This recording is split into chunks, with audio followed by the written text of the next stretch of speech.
Hello students, welcome to online classes of MICS Education, সরকারি চাকরির প্রস্তুতির জন্য অন্যতম সেরা প্রতিষ্ঠান।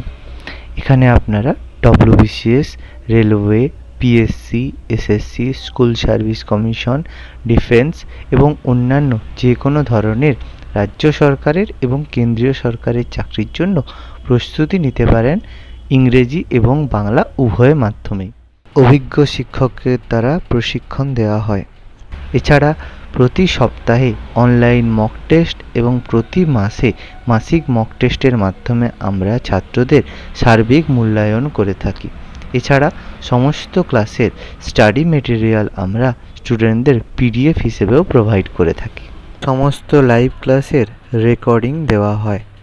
তাহলে আজকেই যোগাযোগ করুন আমাদের সাথে নিচে দেওয়া নাম্বারগুলিতে এবং সরকারি চাকরির প্রস্তুতির জন্য নিজেকে আরেক ধাপ এগিয়ে নিয়ে যান।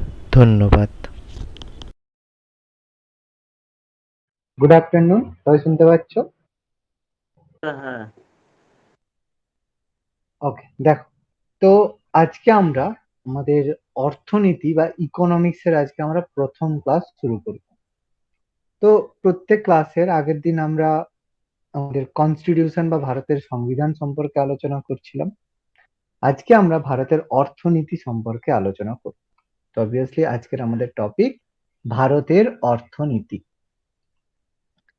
এবার এই চ্যাপ্টারটা অনেকের কাছেই সম্পূর্ণরূপে নতুন রয়েছে।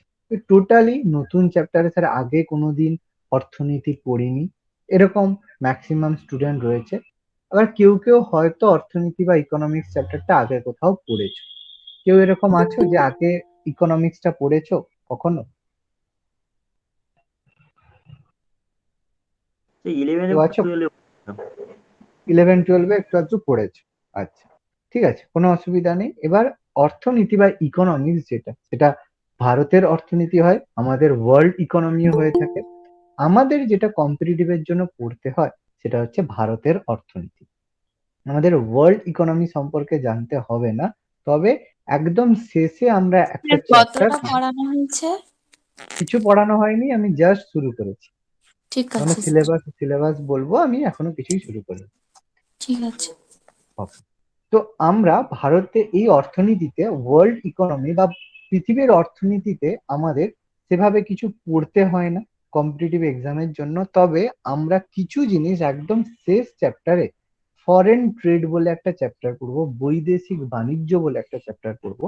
সেখানে আমরা কিছু কিছু জিনিস মানে ইকোনমি, যেটা আমাদের ওয়ার্ল্ড ইকোনমি, সেই সম্পর্কে জানবো। খুব বেশি নয়, সামান্য কিছু।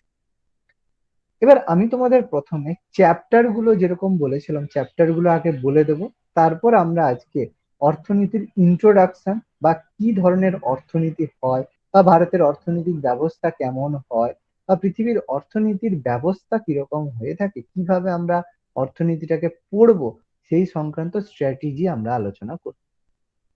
তাহলে ফার্স্ট চ্যাপ্টার যেটা আমরা পড়বো সেটা হচ্ছে ভারতের অর্থনৈতিক ধারণা। যেটা অর্থনৈতিক ধারণার মধ্যে আমরা দেখবো যে ভারতের অর্থনীতি উন্নত, অনুন্নত না উন্নয়নশীল। আমরা দেখবো যে ভারতের অর্থনীতি যেটা সেটা উন্নত অর্থনীতি না অনুন্নত অর্থনীতি না উন্নয়নশীল অর্থনীতি, জিনিসগুলো কি আমরা অবশ্যই ডিসকাস করব। এছাড়া আমরা এর সাথে সাথে আমরা দেখবো যে অর্থনীতি এরকম হয়, ধনতান্ত্রিক অর্থনীতি, সমাজতান্ত্রিক নীতি না মিশ্র অর্থনীতি। এই রকম আমাদের ভারত কোন ধরনের অর্থনীতির মধ্যে বিলং করে সেটাও আমরা পড়বো। এর সাথে সাথে আমরা দেখব বিভিন্ন অর্থনৈতিক ক্ষেত্র। অর্থনৈতিক ক্ষেত্র বলতে যেখান থেকে আমরা দেখব যে প্রাইমারি সেক্টর, প্রাথমিক ক্ষেত্র, মাধ্যমিক ক্ষেত্র, সেবা ক্ষেত্র, বিভিন্ন সেক্টর গুলো আলোচনা করব। অর্থাৎ এই চ্যাপ্টারটা আমাদের টোটালি কিন্তু কনসেপ্ট দেবে যে অর্থনীতি পড়তে গিয়ে আমাদের কি কি জিনিস আলোচনা করতে হবে। খুব ইম্পর্টেন্ট একটা চ্যাপ্টার যেখানে আমরা টোটালি ডিসকাস করব, এবং আমাদের কনসেপ্ট, এই চ্যাপ্টারের যদি কনসেপ্ট ক্লিয়ার না হয় পরবর্তীকালে যখন আমরা অর্থনৈতিক টপিকের মধ্যে যাব প্রচুর জিনিস কিন্তু আমাদের আটকে যাবে। এই জন্য এই চ্যাপ্টারটা প্রত্যেককে বলবো একটু কনসেন্ট্রেশন দিয়ে ভালো করে চ্যাপ্টারটা একটু বুঝো। যেটা অসুবিধা হবে সঙ্গে সঙ্গে আমাকে জিজ্ঞেস করবে, স্যার এই জিনিসটা বুঝতে পারিনি বা এটা আরেকবার বলুন। কারণ অর্থনীতিতে না বোঝার সম্ভাবনা বেশি, কারণ হিস্ট্রি, জিওগ্রাফি, কনস্টিটিউশন তোমরা আগে হলেও পড়লে। অর্থনীতি কিন্তু কনসেপ্ট যদি না থাকে আমাদের পক্ষে করা কিন্তু খুব চাপের ব্যাপার। দ্বিতীয় চ্যাপ্টার আমরা পড়ব ভারতের জাতীয় আয়।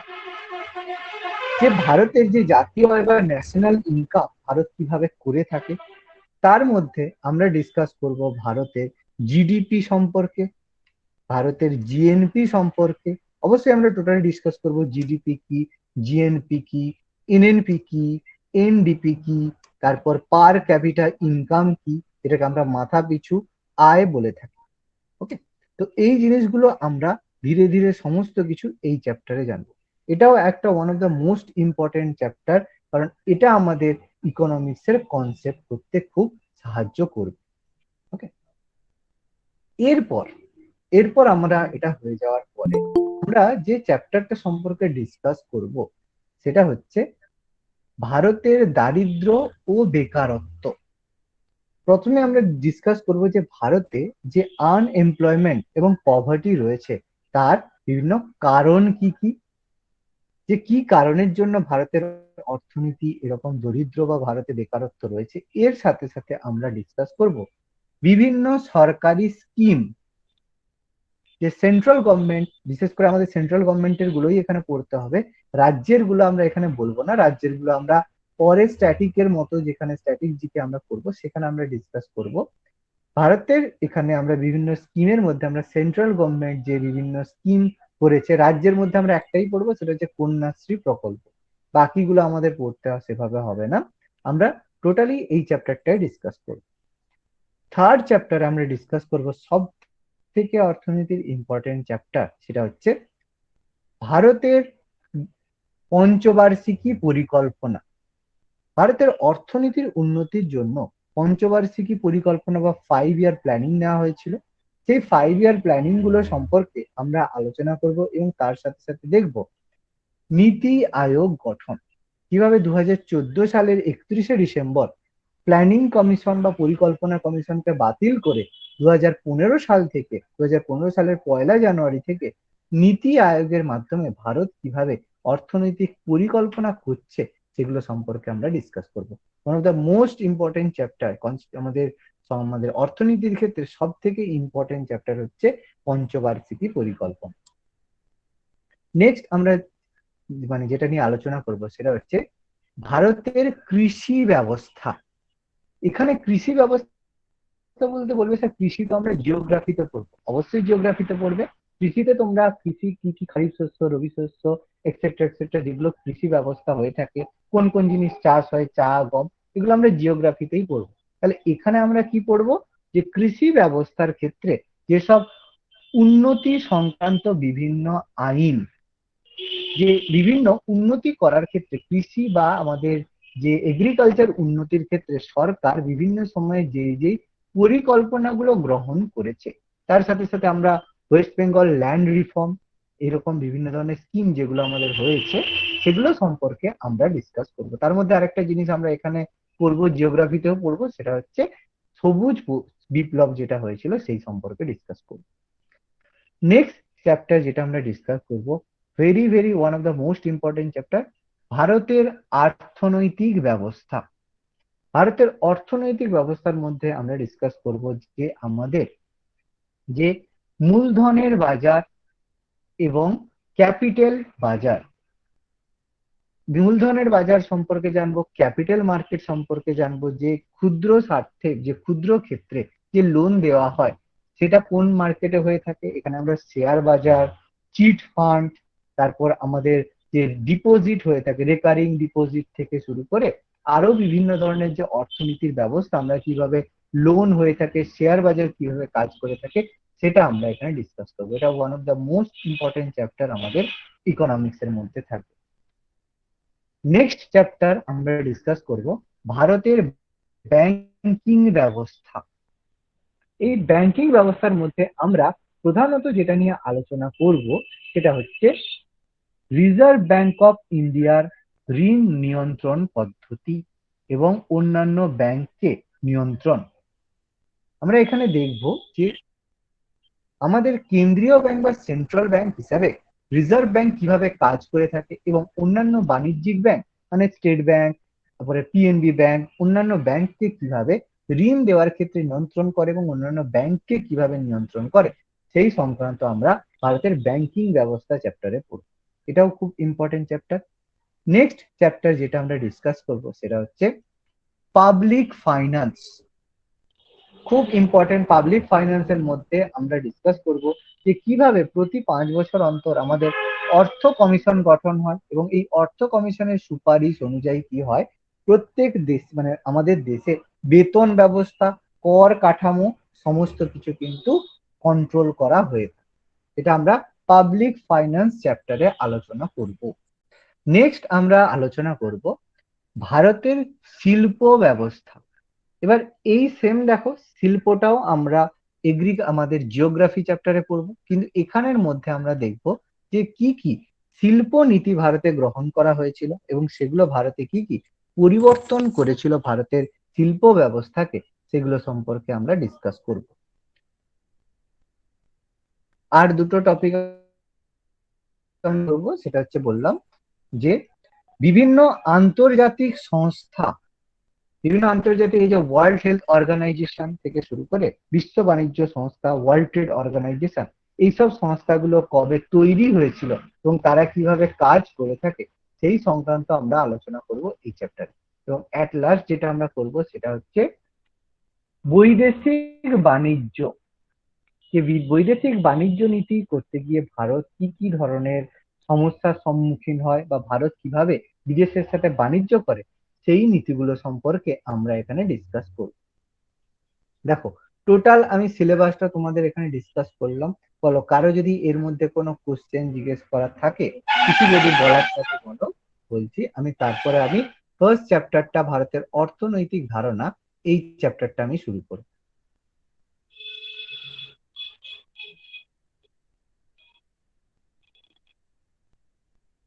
সবার ক্লিয়ার তাহলে? হ্যাঁ স্যার। দেখো তাহলে আজকে আমরা শুরু করছি ভারতের অর্থনীতি ফার্স্ট চ্যাপ্টার, সেটা হচ্ছে ভারতের অর্থনৈতিক ধারণা।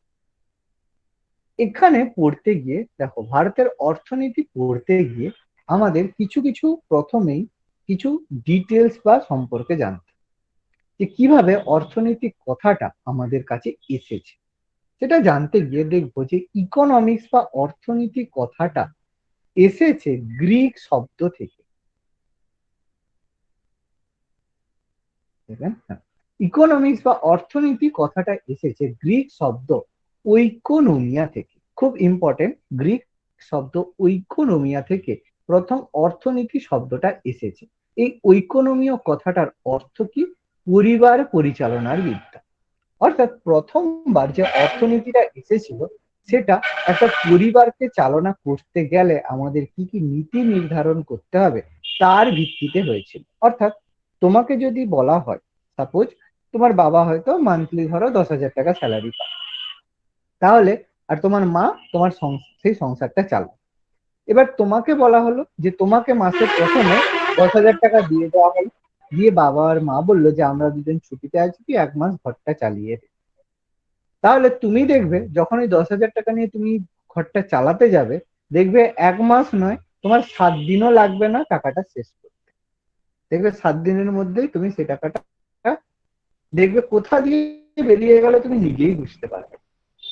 সেই রকম কি হয় একটা ফ্যামিলির মধ্যে বা একটা পরিবারের মধ্যে, যে একটা পরিবারকে চালানো, সেই চালানোর যে টেকনিক সেটা থেকেই কিন্তু অর্থনীতির ধারণাটা এসেছে। এবং সেটা প্রথমবার গ্রিকের মানুষরা অর্থাৎ গ্রিসের মানুষরা প্রথমবার বুঝতে পারলো যে পরিবার পরিচালনা করার বিদ্যা এটাও এক ধরনের এডুকেশন হতে পারে। ওকে, এই জন্য গ্রিক শব্দ ঐকোনোমিয়া থেকে আমরা ইকোনমিক শব্দটাকে নিয়েছি, যার অর্থ হচ্ছে পরিবার পরিচালনার বিদ্যা, কিভাবে একটা ফ্যামিলিকে আমি চালাতে পারি। এবং এই কারণে অর্থনীতির প্রথম চর্চা শুরু হয় বা প্রথম অর্থনীতি নিয়ে পড়াশোনা শুরু হয় প্রাচীন গ্রিসে। গ্রিসে প্রথমবার অর্থনীতি নিয়ে পড়াশোনা শুরু হয় এবং অর্থনীতিবিদ Adam Smith very very important father of economy বলা হয় অ্যাডাম স্মিথকে।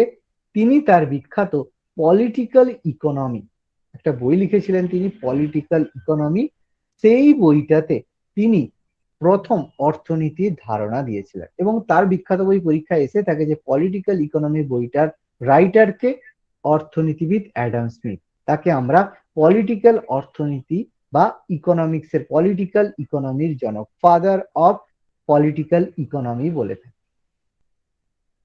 1716 খ্রিস্টাব্দে প্রথম অ্যাডাম স্মিথ তার একটা বিখ্যাত বই পাবলিশ করে থাকে।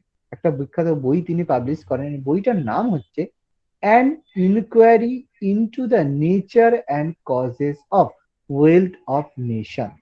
নেচার মানে এখানে আবার পরিবেশ ভাববে না, নেচার মানে বাংলায় হচ্ছে এখানে প্রকৃতি, মানে কি ধরনের। তাহলে বইটার বিষয়বস্তু হচ্ছে অ্যান ইনকোয়ারি, একটা জিনিস, একটা আলোচনা করা বা একটা খোঁজা into the nature and causes of wealth of nation. Nation মানে একটা দেশের সম্পদের, ওয়েলথ অফ নেশন মানে একটা দেশের সম্পদের কারণ এবং তার প্রকৃতিকে খোঁজার জন্য এই বইটা লেখা। মানে একটা দেশের যে সম্পদ বা আয় হচ্ছে, সে আয়টা কি ধরনের আয়, সেটা মানুষের বেনিফিটের জন্য না শুধু অর্থ ইনকামের জন্য, এবং সে অর্থটা কিভাবে এলো, সৎ পথে এলো না অসৎ পথে এলো না কোনো রকম কারো কাছ থেকে চুরি করে এলো।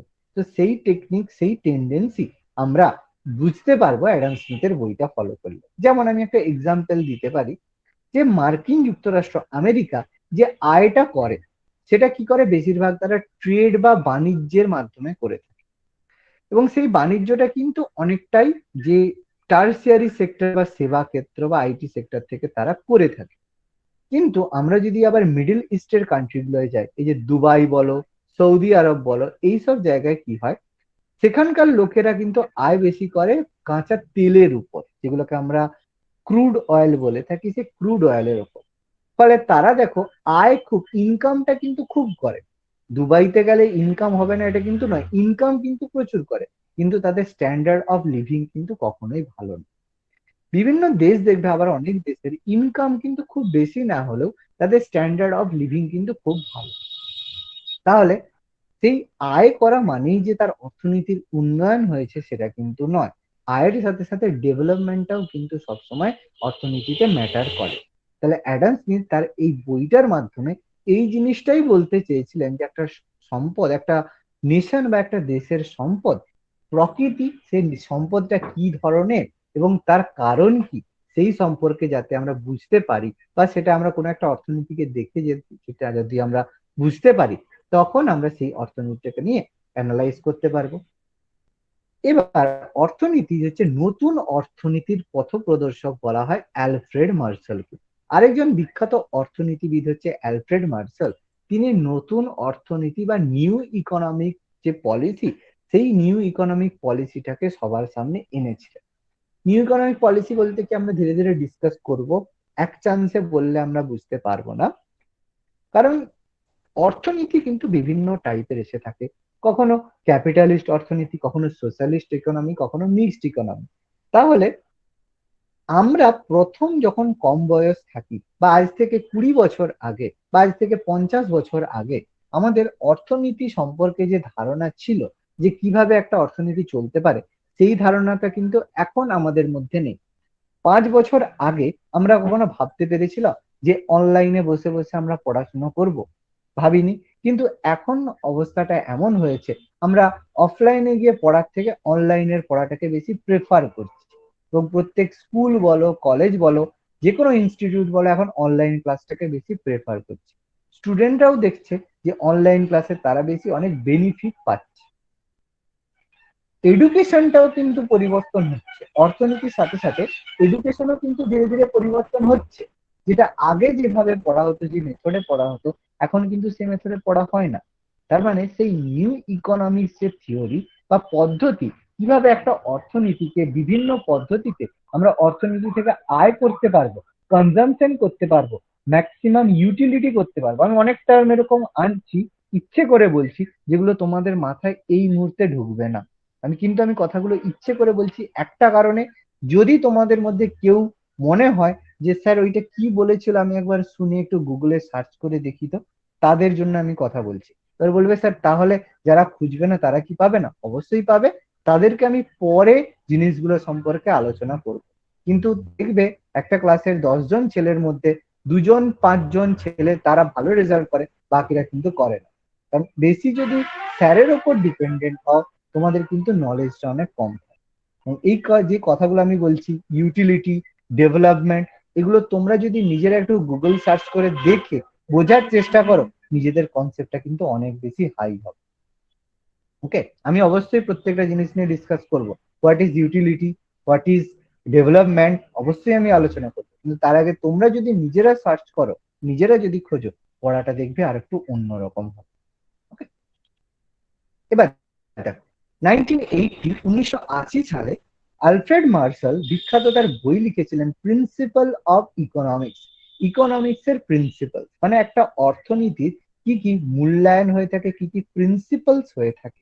আমরা দেখবে বলবে যে আমার লাইফের একটা প্রিন্সিপাল আছে, একটা নিয়ম কানুন আছে, আমি একটা রুলস ফলো করি, যে আমি রুলস ফলো করি যে কাউকে আমি কোনোদিন মিথ্যে কথা বলবো না। এটা আমার লাইফের প্রিন্সিপাল। যাই হয়ে যাক, আমি লাইফে কোনোদিন মিথ্যে কথা বলবো না। লাইফের প্রিন্সিপাল যে আমি আম, কোনোদিন যে হচ্ছে সমুদ্রে নামবো না, এটা আমার লাইফের প্রিন্সিপাল। প্রত্যেকেরই এরকম লাইফের কিছু প্রিন্সিপালস থাকে। যেরকম অর্থনীতির কিছু প্রিন্সিপালস যেগুলো রয়েছে, সেগুলো সম্পর্কে তিনি বিখ্যাত বই লিখেছিলেন অ্যালফ্রেড মার্শাল। পরীক্ষা আমাদের পড়ে যে polity and inquiry into the nature of causes of wealth এর রাইটার কি? অপশনে Adam Smith, Alfred Marshall, David Ricardo, Malthus, এরকম প্রচুর নাম দেওয়া থাকবে। আমাকে তাদের মধ্যে থেকে কারেক্ট অপশনটা বের করে আনতে হবে। এই জন্য অ্যাডাম স্মিথকে বলা হয় ফাদার অফ ম্যাক্রো ইকোনমিক্স। আমরা পড়বো ইকোনমিক্স দু রকমের হয়, মাইক্রো ইকোনমিক্স এবং ম্যাক্রো ইকোনমিক্স। এই ম্যাক্রো ইকোনমিক্স এর জনক বলা হয় আমাদের অ্যাডাম স্মিথকে। ফাদার অফ ইকোনমিক্স বা father of political economics, father of macro economics বলা হয় অ্যাডাম স্মিথকে। আমি একটু পরে ডিসকাস করবো ম্যাক্রো ইকোনমিক্স কি, মাইক্রো ইকোনমিক্স কি, দু ধরনের ভাগ, দুটো জায়গায় কি কি নিয়ে আলোচনা করা হয় আমরা ডিসকাস করব। আরেকজন বিখ্যাত অর্থনীতিবিদ তিনি ছিলেন ডেভিড রিকার্ডো। তার লেখা বিখ্যাত বই হচ্ছে principles of political economy and taxation. David Ricardo একজন বিখ্যাত অর্থনীতিবিদ। তিনি বিখ্যাত তার হচ্ছে একটা খাজনা তত্ত্ব আছে বলে। ঠিক আছে, আমাদের জানতে হবে না, তোমরা যদি গুগল সার্চ করো তাহলে এই খাজনা তত্ত্ব সম্পর্কে পড়তে পারো। আমাদের লাগবে না, কারণ এটা ইকোনমিক্স এর থিওরি। যে ট্যাক্সেশন, যে কোনো একটা জায়গা থেকে ট্যাক্সেশন কিরকম হওয়া উচিত, সেই সংক্রান্ত ল্যান্ড থেকে কি ধরনের ট্যাক্সেশন হওয়া উচিত একটা ইকোনমিতে, ট্যাক্সেশন ব্যবস্থা। ট্যাক্স আমরা জানি, আমরা বিভিন্ন ট্যাক্স প্রোভাইড করি। সেই ট্যাক্সটা আমরা পাবলিক ফাইন্যান্স চ্যাপ্টারে পড়বো, যে আমরা জিএসটি প্রোভাইড করে থাকি, সেটা ডাইরেক্ট ট্যাক্স না ইনডাইরেক্ট ট্যাক্স, সেই সংক্রান্ত আমরা আলোচনা করব। সেই ট্যাক্সেশনের ওপর ডেভিড রিকার্ডোর যে তত্ত্ব, সেই খাজনা তত্ত্ব, সেই কারণে ডেভিড রিকার্ডো খুব বেশি পপুলার, এবং এই কারণে তার বিখ্যাত বই ছিল principles of political economy and taxation. আরেকজন বিখ্যাত অর্থনীতিবিদ ছিল ডেভিড ম্যালথাস। ম্যালথাস তার একটা থিওরি দিয়েছিলেন, সেটা হচ্ছে ম্যালথুসিয়ান থিওরি, যেটা একটা জনসংখ্যা বিষয়ক তত্ত্ব। জনসংখ্যা বিষয়ক তত্ত্ব বলতে আমরা বলি যে একটা ইকোনমি বা অর্থনীতির মধ্যে যদি পপুলেশন কন্ট্রোল না হয়, সেই অর্থনীতি কিন্তু খুব তাড়াতাড়ি বিভিন্ন সমস্যার মধ্যে পড়ে। তাহলে পপুলেশন কম থাকলেই বলবো যে আমাদের তাহলে অর্থনীতি মানে গ্রো করবে। তাহলে দেখা যাবে যেসব জায়গায় পপুলেশন খুব কম রয়েছে, সেই জায়গাও কিন্তু অনেকটাই আন্ডার ডেভেলপড হয়ে গেছে, সেই জায়গারও কিন্তু ডেভেলপমেন্ট হচ্ছে না। তার মানে জনসংখ্যা অবশ্যই থাকা প্রয়োজন, কিন্তু সেটা যেন একটা কন্ট্রোলের মধ্যে থাকে। বেশিও যেমন খারাপ, কমও সেরকম খারাপ। কম থাকলে প্রপার সম্পদের ইউটিলাইজেশন হবে না, বেশি থাকলে টোটাল যে সম্পদটা রয়েছে সেগুলো ঘাটতি দেখা যায়। যেরকম অস্ট্রেলিয়াতে প্রচুর পরিমাণে খনিজ সম্পদ রয়েছে, কিন্তু পপুলেশন কম হওয়ার কারণে অস্ট্রেলিয়াতে কিন্তু অনেক খনিজ সম্পদ অব্যবহৃত অবস্থায় রয়েছে। আমরা ডিসকাস করব সেটা নিয়ে। ম্যালথাস এই তার তত্ত্বের মাধ্যমে জনসংখ্যা বিষয়ক তত্ত্ব প্রোভাইড করেছে, যেখানে তিনি বলেছেন একটা ইকোনমিতে জনসংখ্যা কিভাবে কন্ট্রোল করলে বা কি ধরনের জনসংখ্যা থাকলে বা জনসংখ্যাতে টোটালি ডিসকাস করা হয়েছে কত থেকে কত বয়সের মধ্যে কত পার্সেন্ট জনসংখ্যা থাকলে সেই অর্থনীতি গ্রোথ করবে সেই সংক্রান্ত আলোচনা ম্যালথাস তার তত্ত্বে বলেছে। আমাদের এই তত্ত্বগুলো সম্পর্কে জানতে হবে না, কেউ ইকোনমিক্স পড়লে তাকে জানতে হয়, আমাদের এগুলো লাগবে না। আমাদের শুধু তত্ত্বগুলো বা বুকগুলো সম্পর্কে জানলেই হবে। তিনি তার বই লিখেছেন an essay on the principles of population, জনসংখ্যা বিষয়ক তত্ত্বে তার বই একটা এসে মানে একটা প্রবন্ধ, প্রিন্সিপালস অফ পপুলেশনের প্রিন্সিপালের। আরেকজন অর্থনীতিবিদ হচ্ছে কে জে এল মিল, তিনি তার বই লিখেছেন প্রিন্সিপালস অফ পলিটিক্যাল ইকোনমি। দেখো, প্রিন্সিপালস অফ ইকোনমিক্স বইটা হচ্ছে অ্যালফ্রেড মার্শালের লেখা, প্রিন্সিপালস অফ পলিটিক্যাল ইকোনমি বইটার রাইটার হচ্ছে কে জে এল মিল। এবং জেমস কেনস, একজন বিখ্যাত ভেরি ভেরি ভেরি ইম্পর্টেন্ট একজন অর্থনীতিবিদ, কেনস হচ্ছে মাইক্রো ইকোনমিক্স এর যে থিওরি তিনি দিয়েছেন, কেইনস এর মতবাদ অনুযায়ী আমরা চাহিদা যোগান, আমাদের চাহিদা যোগান সংক্রান্ত তিনি বড় এক ধরনের থিওরি দিয়েছেন। তার বইটা হচ্ছে general theory on the employment and interest of money. অর্থ সংক্রান্ত তিনি বিখ্যাত একটা, যে অর্থ ব্যবস্থার ক্ষেত্রে যে একটা এমপ্লয়মেন্টের ক্ষেত্রে একটা যে কর্মসংস্থানের ক্ষেত্রে অর্থ এবং মানি কিভাবে অ্যাডপ্ট করে, যে স্যালারি বাড়িয়ে দিলেই কোনো একটা জিনিসের কনজামশন বেড়ে যাবে সেটা কিন্তু না। যেমন একটা তোমাদের ছোট্ট একটা এক্সাম্পল দিচ্ছি, তাহলে তোমাদের একটু মাথায় একটু ঢুকতে পারে। সাপোজ তুমি প্রত্যেক দিন 50 টাকা করে ইনকাম করছো, তাই তো? 50 টাকা করে ইনকাম করছো তুমি প্রত্যেক দিন, তাহলে তুমি কি খাবে? প্রত্যেক দিন আলু ভাতে ভাত খাবে, ঠিক আছে? এবার তোমাকে বলা হলো তোমাকে এর পরের দিন 100 টাকা করে দেওয়া হবে, তাহলে তুমি কি করলে? আলু ভাতের সাথে একটু তরকারি বা সবজি কিনলে। তারপরের দিন বলা হলো তোমাকে 100 টাকার জায়গায় প্রত্যেকদিন 1000 টাকা করে দেওয়া, তখন তুমি কি করলে?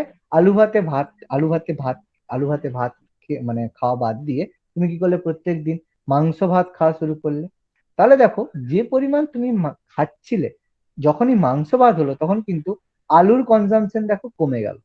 এবার তুমি ভাববে, তাহলে যদি আমার আয় বেশি হয় তাহলে আমি বেশি বেশি করে ভাত খাবো। এবার তোমাকে যদি বলা হয় প্রত্যেক দিন 10,000 টাকা করে দেওয়া হবে, তুমি ভাত খাওয়া ছেড়ে দিয়ে তুমি প্রত্যেক দিন রুটি খাবে বা বিরিয়ানি খাবে, বা তোমার যেটা পপুলার হবে, মানে তোমার যেটা সবচেয়ে ফেভারিট হবে তুমি খাবে। তার মানে ইনকাম বাড়লেই যে কোনো একটা জিনিসের চাহিদা বেড়ে যাবে সেটা কিন্তু নয়, ইনকাম বাড়লে সেই জিনিসের চাহিদাও কিন্তু কমে যাবে। তাহলে ভাবো, যে কম টাকায় যেখানে আলুর কনজাম্পশন বাড়ছিল, তুমি যখন 10 টাকা ছিল আর যখন তুমি প্রত্যেকদিন 10 টাকা ইনকাম করতে, তখন তুমি প্রত্যেকদিন 1 কেজি আলু কিনতে। সাপোজ ধরো তোমার যখনই 100 টাকা হবে, প্রত্যেকদিন তুমি 1 কেজির জায়গায় 10 কেজি আলু কিনতে পারো। কিন্তু যখনই বেশি হবে তুমি আর আলু কিনবে না, তার জায়গায় অন্য কিছু খাবে। তার মানে ইনকাম বাড়লে আলুর যে কনজাম্পশন সেটা বেড়ে যাওয়ার পরিবর্তে কমে যায়। এগুলোকে আমরা গ্রিফিনস গুড বলে থাকি। আমি গুডস গুলো সম্পর্কে আলোচনা করব, সুপিরিয়ার গুড, গ্রিফিন গুডস কি, এগুলো সম্পর্কে আমরা ধীরে ধীরে আলোচনা করব। ওকে, এবার আমরা একটা জিনিস ডিসকাস করব, যে অমর্ত্য সেনের কথা আমরা জানি। অমর্ত্য সেন, তিনি 1998 খ্রিস্টাব্দে প্রথম ভারতীয় অর্থনীতিবিদ হিসেবে অর্থনীতিতে নোবেল পুরস্কার পেয়েছিলেন। তিনি নোবেল পুরস্কার পেয়েছিলেন অর্থনীতির জন্য নয়। অনেকে বলবে স্যার অর্থনীতিতে নোবেল পুরস্কার পেয়েছিলেন, একটু ভালো করে পড়বেন, ইকোনমির জন্য বা অর্থনীতির জন্য কিন্তু তিনি নোবেল পুরস্কার পাননি। তিনি নোবেল পুরস্কার পেয়েছিলেন ওয়েলফেয়ার ইকোনমির জন্য। অর্থনীতি আর ওয়েলফেয়ার ইকোনমির মধ্যে অনেক পার্থক্য রয়েছে। অর্থনীতি বলতে যেখানে আমরা মানি বা ট্যাক্সটাকে বা অর্থটাকে কিভাবে বাড়াবো সেই সংক্রান্ত আলোচনা করব, যে কি করে আমাদের আয়টাকে 5 টাকার জায়গায় 10 টাকা করব, আমাদের ডেভেলপমেন্ট কি করে হবে, যে আজকে 10টা শিল্প আছে কালকে 15টা শিল্প কিভাবে হবে, সেই সংক্রান্ত আলোচনা আমরা ইকোনমিতে করব। কিন্তু ওয়েলফেয়ার ইকোনমিতে করব কিভাবে কোনো একটা সমাজের উন্নতি হয়, মানে একটা সমাজের লোক যেখানে 10%, আমাদের 50% লোক দরিদ্র সীমার নিচে রয়েছে, কিভাবে বেশিরভাগ 10% লোককে আমি দরিদ্র সীমার নিচে রেখে বাকিদেরকে দরিদ্র সীমার উপরে নিয়ে যেতে পারবো। কোন একটা অর্থনীতিতে আমরা দেখছি যে শিশু মৃত্যুর হার 30% রয়েছে, আমরা চেষ্টা করব কিভাবে শিশু মৃত্যুর হার 30% থেকে 5% করা যায়, 10% করা যায়, সেটা হচ্ছে ওয়েলফেয়ার ইকোনমি। অর্থাৎ ইকোনমি আর ওয়েলফেয়ার ইকোনমির মধ্যে কিন্তু অনেক পার্থক্য রয়েছে। অর্থাৎ যে ইকোনমি মানুষের জীবনযাত্রার পরিবর্তন করতে সাহায্য করে বা জীবনযাত্রার উন্নতি করে তাকে আমরা ওয়েলফেয়ার ইকোনমি বলবো। এবং অমর্ত্য সেন ওয়েলফেয়ার ইকোনমিতে অবদানের জন্যই কিন্তু নোবেল পুরস্কার পেয়েছে, জেনারেল ইকোনমিক্স এর জন্য নয়। এটা প্রত্যেকে মাথায় রাখবে। ওকে, তিনি তার বিখ্যাত যে বই লিখেছেন on economic inequality and poverty and family. Economic inequality বলতে কি, আমরা বলি অর্থনৈতিক বৈষম্য। মানে কি, মুকেশ আম্বানির কাছে প্রচুর টাকা রয়েছে, তার জায়গায় ভারতের অনেক মানুষের হাতে দুবেলা দুমুঠো খেতেও পায় না। অর্থাৎ কিছু শ্রেণীর মানুষের হাতে অর্থ প্রচুর রয়েছে, কিছু শ্রেণীর মানুষের হাতে একদমই অর্থ নেই। তাহলে সেটাকে আমরা আনইকুয়ালিটি বলবো, অসম বলবো। সেই অসম ইকোনমিক ইনইকুয়ালিটি বা অসম যে অর্থনীতি রয়েছে তার উপর তিনি বইটা লিখেছেন। এবং পভার্টি অ্যান্ড ফ্যামিলিজ, যে দারিদ্র্যের কারণে বিভিন্ন ফ্যামিলি কিভাবে সাফার করে থাকে এবং দারিদ্র্য কিভাবে একটা ফ্যামিলিকে বিভিন্ন ভাবে প্রবলেমের মধ্যে ফেলে, সেই সংক্রান্ত তিনি এই দুটো বই লিখেছেন। ওকে, বলো এর মধ্যে কারো যদি কিছু জানার থাকে, কোনো কোশ্চেন থাকে বলো, কোনো কিছু যদি কারো বুঝতে অসুবিধা থাকে বলো। বলো মৌসুমী। কোয়েশ্চেন ছিল যেটা হচ্ছে, না একটা কোয়েশ্চেন ছিল সেটা হচ্ছে অ্যাডাম স্মিথের যে লেখা বইটা ওটা কি 1716 খ্রিস্টাব্দে পাবলিশ হয়েছিল না 1776-এ পাবলিশ হয়েছিল? তিন চার সম্ভবত। হ্যাঁ, 1700, দেখো এটা তো পাবলিশের ডেটটা প্রকাশিত কি 1766 ছিল। কিন্তু আমি এক জায়গায় পড়েছিলাম ওটা সম্ভবত 1776 পড়েছিলাম, এবার আমার কনফিউশন আছে দুটোর আচ্ছা, আমি একটু মধ্যে। দেখে নিচ্ছি, তুমি বলছো যখন আমি একটু দেখে নিচ্ছি। হ্যাঁ, 1776 হবে, 1776 হবে, ঠিক, একদম কারেক্ট। মে 9, 1776। Okay. ওকে, এটা আমি নোটসে চেঞ্জ করে দিচ্ছি, নোটসে আমি এটা চেঞ্জ। যদিও পরীক্ষায় তোমাদের এটা নিয়ে সাল নিয়ে কোশ্চেন আসবে না, কিন্তু হ্যাঁ, সালটা কোয়েশ্চেন ইম্পর্টেন্ট না ওটা। ঠিক আছে, আমি নোটসে আমি চেঞ্জ করে দিয়েছি। Okay sir. এবার দেখো, নেক্সট আমরা যেটা নিয়ে ডিসকাস করব, তাহলে এর মধ্যে আর কারো কোনো কোশ্চেন বলো, আর কারো যদি কোনো কোশ্চেন থাকে বলো। প্রত্যেককে টাইম দিচ্ছি একটা কারণে, প্রথম দিন, ইকোনমিক্স নতুন চ্যাপ্টার, কোনো রকম ডাউট থাকলে ডিসকাস করে নাও, কারণ পরের টপিকে ঢুকে গেলে বেশি ডাউট কিন্তু আমরা ডিসকাস করতে পারবো না। ওকে, এবার স্যার আরেকটা কোয়েশ্চেন হচ্ছে ইকোনমিক্স এর সংজ্ঞা সম্পর্কে জানার দরকার আছে কি, যে ইকোনমিক্স এর সংজ্ঞা কোন মানে কে কিভাবে সংজ্ঞায়িত করেছে ইকোনমিক্স কে? না, ডেফিনেশন বলছো, ডেফিনেশন না, ডেফিনেশন লাগবে না, যতটা দরকার এই যে বুকস গুলো ইম্পর্টেন্ট, বুকস গুলো করলেই হবে। বাট পড়ার জন্য, কনসেপ্টের জন্য অবশ্যই পড়তে পারে, অবশ্যই পড়তে পারে। আমি এখানে বলবো, দেখবে কনসেপ্টের জন্য নিশ্চয়ই পড়তে পারে। ওকে, এবার দেখ, এবার আমরা যেটা নিয়ে ডিসকাস করছি যে অর্থনীতি, যেটা আমাদের দু ভাগে বিভক্ত। আমি প্রথমেই বললাম আমাদের মাইক্রো ইকোনমিক্স এবং ম্যাক্রো ইকোনমিক্স।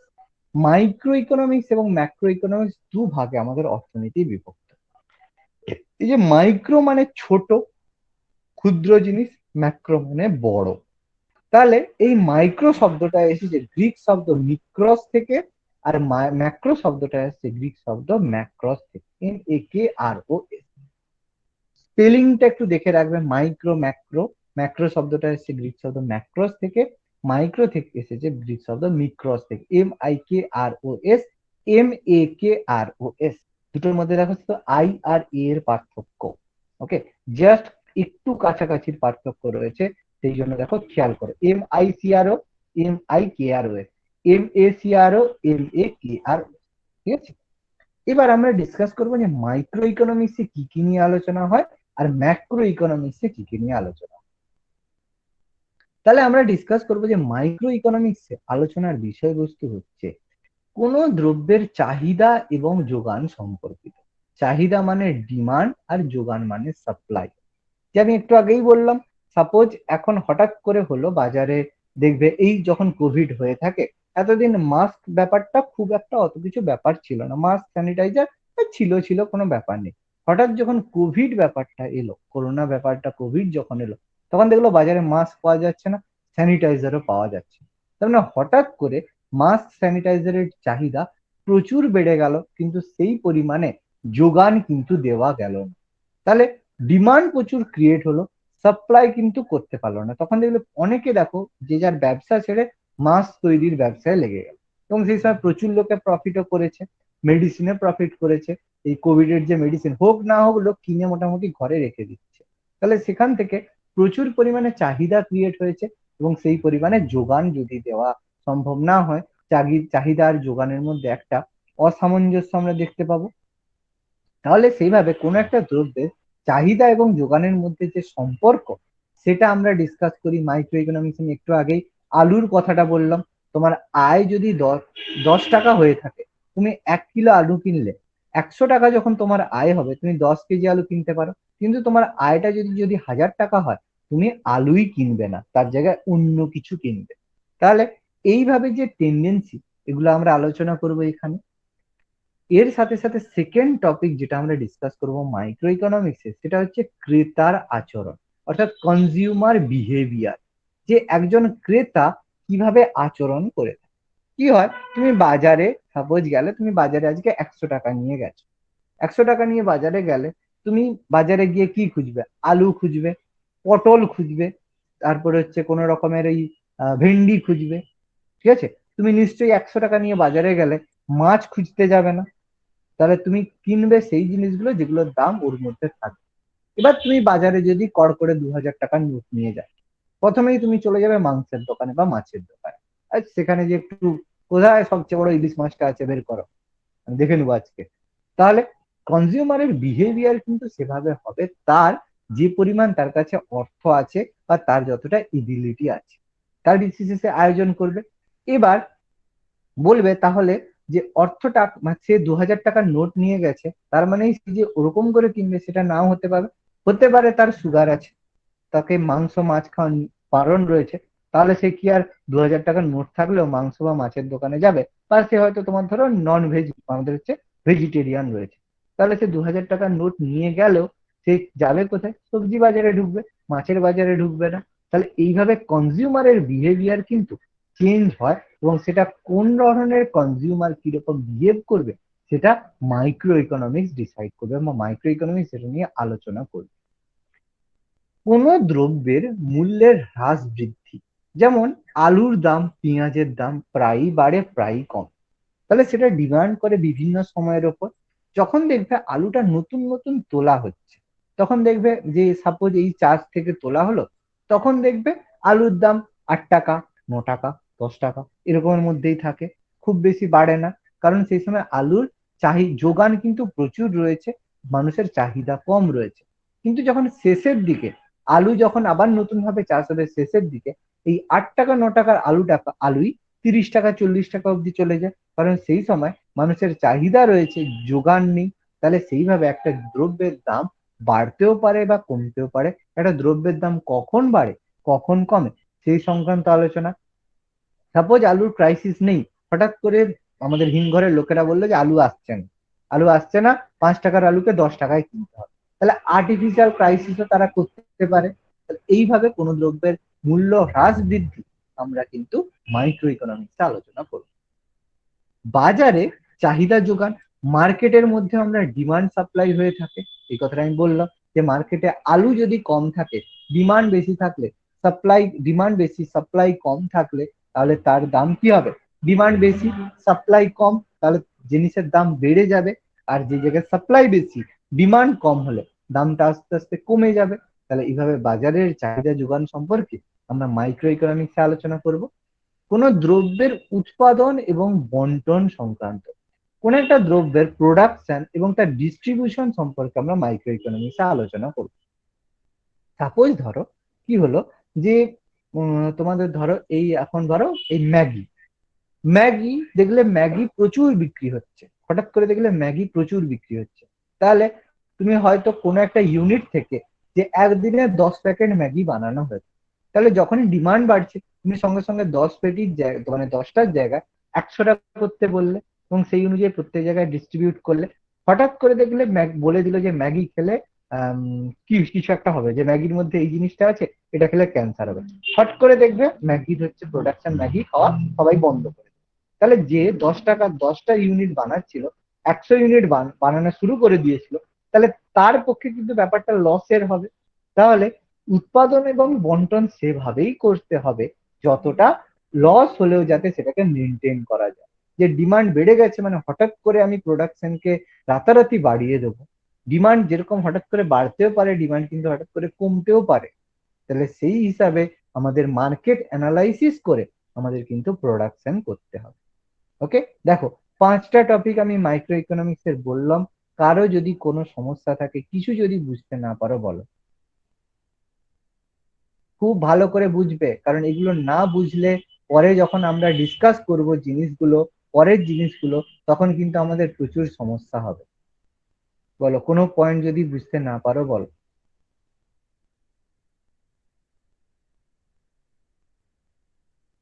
ওকে। স্যার এখান থেকে কি কোনো এমসিকিউ টাইপের এরকম কোনো কোয়েশ্চেন আসতে পারে যে এটা কোন ইকোনমিক্স এর মধ্যে পড়ছে, মাইক্রো না অবশ্যই আসতে ম্যাক্রো? পারে, অবশ্যই আসবে, অবশ্যই আসবে। যে আচ্ছা একটা আচ্ছা। ঘটনা দিয়ে দিল, একটা ইনসিডেন্ট দিয়ে দিল, হুম যে হুম হুম ভারতের সাপেক্ষে ভারতের যে অর্থনীতি, ভারতে হুম মুকেশ আম্বানি ভারতে আমেরিকাতে গিয়ে 10 কোটি টাকা লগ্নি করে সেখানে রিলায়েন্সের একটা বড় কোম্পানি তৈরি করলো। এটা আমাদের মাইক্রো ইকোনমিক্স এর মধ্যে বিষয়বস্তু হবে না ম্যাক্রো ইকোনমিক্স এর বিষয়বস্তু হবে? বা কোনো একটা জায়গায় আলুর দাম হঠাৎ করে 10 টাকা থেকে 15 টাকা হয়ে গেল, এটা হুম। মাইক্রো ইকোনমিক্স এর বিষয়বস্তু না ম্যাক্রো ইকোনমিক্স এর বিষয়বস্তু? অবশ্যই আসবে। তোমাকে আচ্ছা জানতে চাইবে, যে কনসেপ্ট আমাদের অবশ্যই জানতে চাইবে, বুঝতে হবে তুমি কি নিয়ে আলোচনা। ওকে, ওকে। স্যার মাইক্রোটা একটু বলুন স্যার। বলো। স্যার মাইক্রোটা একবার একটু বলুন। মাইক্রো মানে এই যে বললাম, যেখানে আমরা এই জিনিসগুলো নিয়ে আলোচনা করব, কোনো দ্রব্যের চাহিদা যোগান নিয়ে, ক্রেতার আচরণ নিয়ে, মানে যেই জায়গাগুলোর আলোচনার বিষয়বস্তু অনেকটা সেলফ সেন্টার্ড হবে। মানে দেখো, কোনো একটা এই বাজার নিয়ে, এই ক্রেতা নিয়ে, একটা মানুষ নিয়ে, একটা মার্কেট নিয়ে, মানে একটা ছোট জায়গার মধ্যে অর্থনীতি যদি আলোচনা করা হয়, সেটা মাইক্রো ইকোনমিক্স এর মধ্যে হবে। এবং তারই অপোজিট, আমি সেই কারণেই বললাম মাইক্রো মানে ছোট, স্মল, যেখানে তোমার মনে হবে অর্থনীতিতে একটা ছোট জায়গার মধ্যে সীমাবদ্ধ রয়েছে, সেটাই আমাদের মাইক্রো ইকোনমিক্স এর মধ্যে হবে। আর ম্যাক্রো ইকোনমিক্স হবে যেটা হচ্ছে বড় ধরনের অর্থনীতির সাথেই যুক্ত। ম্যাক্রোটা বলি, তাহলে মাইক্রো ম্যাক্রোটা ভালোভাবে ক্লিয়ার।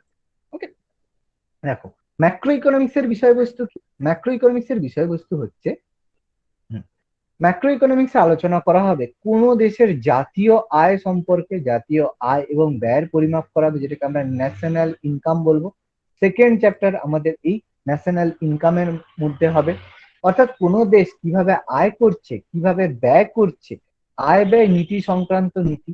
যে কোনো দেশ এগ্রিকালচার থেকে আয় করছে, না ইন্ডাস্ট্রি থেকে আয় করছে, না বেশি ট্রেড করে আয় করছে, না সেখানকার লোকেরা বেশি বিদেশে আয় করে দেশের মধ্যে স্টোর করছে, না সেই দেশ সব দেশে গিয়ে চুরি করে টাকা আনছে।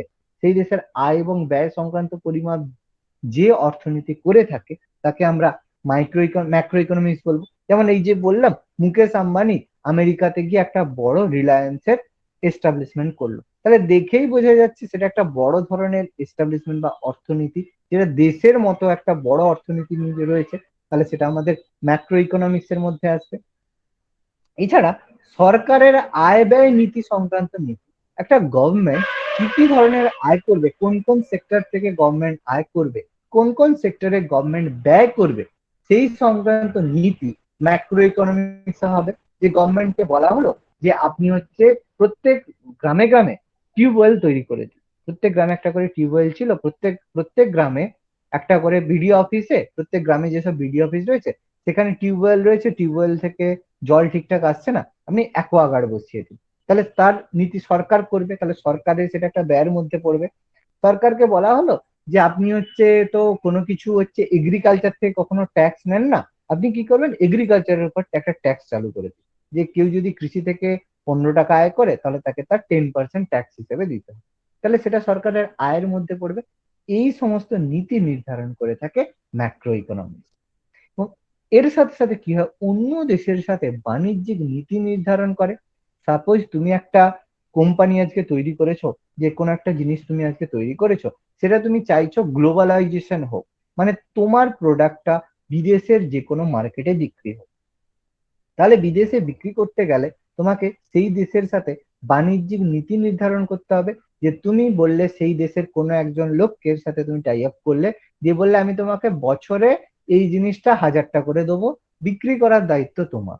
সে বলবে হ্যাঁ ঠিক আছে আমি 1000টা নেব, প্রথমে আমাকে 10টা দিন আমি মার্কেটটা দেখি, মার্কেট দেখে যদি দেখি আমার মার্কেটে আমার এই জিনিসটা ডিমান্ড আসছে, তখন আমি 100 কেন 1000টাও নিতে পারি। তাহলে তার সাথে আমাদের একটা বাণিজ্যিক নীতি নির্ধারণ করতে হবে।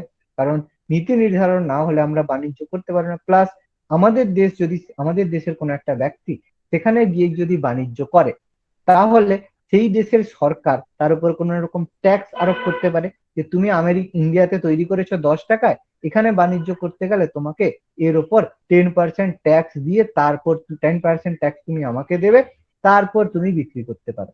তাহলে এগুলো বাণিজ্যিক নীতির মধ্যে নির্ধারিত হবে। দেশের মধ্যে এবং দেশের বাইরে ব্যাংকিং ব্যবস্থা আলোচনা করবে। সাপোজ তুমি ধরো তুমি এখানে জব করছো, সাপোজ তুমি এখানে তোমার বাড়ি আমাদের ওয়েস্ট বেঙ্গলে রয়েছে, তুমি পাঞ্জাবে কোনো একটা কোম্পানিতে চাকরি পেয়েছো। তুমি কি করলে, পাঞ্জাবে পিএনবি রয়েছে, পাঞ্জাব ন্যাশনাল ব্যাংক, আমাদের কলকাতাতেও রয়েছে পাঞ্জাব ন্যাশনাল। তুমি কি করলে, বাবাকে বা মাকে টাকা পাঠাবে, সেখানে তোমার পিএনবি অ্যাকাউন্ট থেকে তুমি জমা করে দিলে, এখানে তোমার বাবা পিএনবি অ্যাকাউন্টে তুলে দেবে। অথবা সেখানে তোমার পিএনবি অ্যাকাউন্ট আছে, তুমি এখানে এসবিআই অ্যাকাউন্টে, তোমার বাবার হয়তো এসবিআই অ্যাকাউন্ট আছে, তাতে তুমি অ্যাকাউন্ট ট্রান্সফার করে দিলে, টাকা চলে এলো, কোনো অসুবিধা নেই। কারণ দেশের মধ্যে ব্যাংকটা হচ্ছে ব্যাংকিং ব্যবস্থা, এটা কিন্তু কোনো সমস্যা হলো না।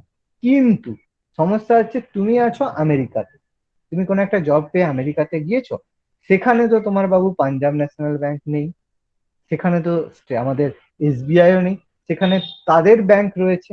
তাহলে সেখানে তুমি টাকা দিলে টাকাটা আসবে কি করে এখানে? তখন কি হয়, এক ধরনের ব্যাংকিং ব্যবস্থা রয়েছে, আমি পরে তোমাদের পড়াবো। সেই ব্যাংকিং ব্যবস্থার মাধ্যমে তুমি সেখানে সেই ব্যাংকে টাকা দিলে, সেই ব্যাংক তোমার ব্যাংকে টাকা দেবে, তোমার ব্যাংক আবার তোমার কাস্টমারকে টাকা দিয়ে দেবে, মানে যাকে তোমার বাবা মা তাকে টাকা দিবে। এর মধ্যে অবশ্যই চার্জ কাটবে, একটা টাকা অবশ্যই কাটবে, কিন্তু অর্থ বা টাকাটা তুমি সেখান থেকে পাঠাতে পারো। কারণ আমেরিকা থেকে তো টাকা দিতে ঘর আসবো সেটা পসিবল হবে না, কারণ যে টাকার হচ্ছে টিকিট কাটবে, অত টাকা তোমার হয়ে গেল অবস্থা। কারণ আমেরিকা থেকে তো প্রত্যেক সপ্তাহে, প্রত্যেক মাসে, প্রত্যেক বছর আসা তো খুব বেশি পসিবল হয় না। অর্থাৎ এই সংক্রান্ত আলোচনা ম্যাক্রো ইকোনমিক্স করে থাকে। এছাড়া আলোচনা করে ইন্স্যুরেন্স সেক্টর থেকে, এই যে এলআইসি রয়ে গেছে, এলআইসি যদি কারো কাছে, যে এজেন্ট রয়েছে তার কাছে যদি এলআইসি বুঝতে বসো, তখন মনে হবে আমি বেঁচে আছি কেন, মরে গেলে তো আমার অনেক লাভ।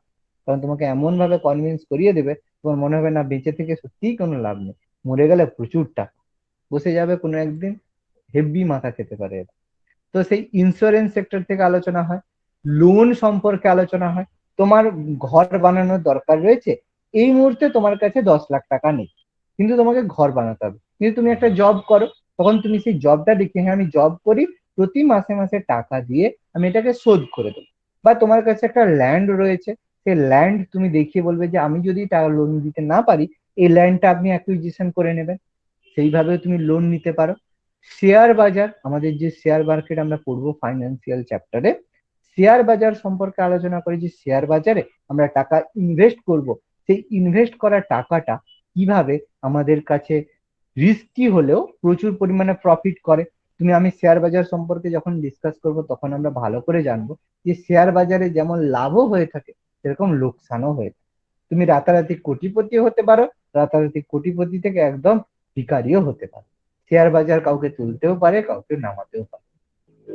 তাহলে যেখানে একটা হিউজ পরিমাণে অর্থ এনগেজ রয়েছে, সেই জায়গাগুলো আমাদের ম্যাক্রো ইকোনমিক্স এর মধ্যে পড়ে। তাহলে মাইক্রো আর ম্যাক্রোর প্রত্যেকে পার্থক্য বুঝতে পারলে? বলো, কারো যদি কোনো কোশ্চেন থাকে বলো, যে মাইক্রো ইকোনমিক্স, ম্যাক্রো ইকোনমিক্স মধ্যে কারো যদি কোনো স্যার, কোশ্চেন থাকে বলো। সরকার যে জিএসটি টা নেয় এটা কি মাইক্রোর মধ্যে পড়বে? না, সরকার না, জিএসটি ম্যাক্রো। ম্যাক্রো ইকোনমিক্স, অবশ্যই ম্যাক্রো। হ্যাঁ স্যার, আর ম্যাক্রো। আমাদের পড়তে হবে, আমরা যেটা পড়বো সেটা হচ্ছে ম্যাক্রো ইকোনমিক্সটাই আমরা পড়বো, আমাদের মাইক্রো ইকোনমিক্স পড়তে হবে না।